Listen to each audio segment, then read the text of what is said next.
Hey everybody, I recently posted a video where I responded to Dr. David Falk's misogynistic and false attack on the scholarship and the character of Professor Francesca Stavrakopoulou on his YouTube channel, Ancient Egypt and the Bible.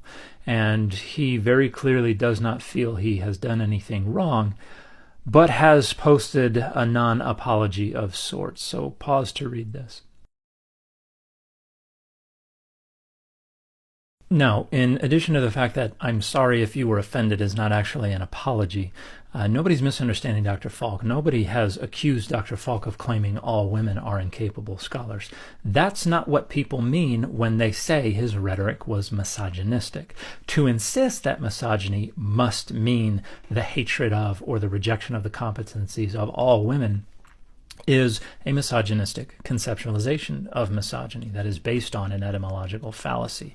It's a conceptualization primarily deployed by men because it allows them to pull back the threshold of misogyny and excuse what they're doing as not misogyny.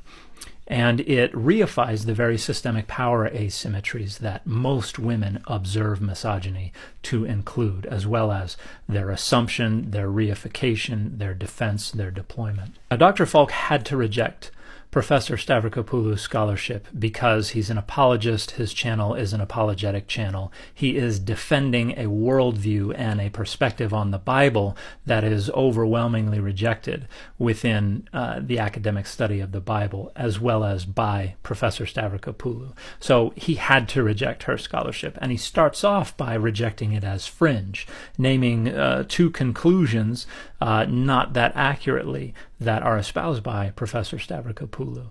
And once he realized he didn't really understand her scholarship well enough to say anything more than that, he, as Candida Moss astutely observed on Twitter, decided, let's just pivot to dismissing all of her scholarship outright as the product of her attractiveness, that this only has currency because she's attractive.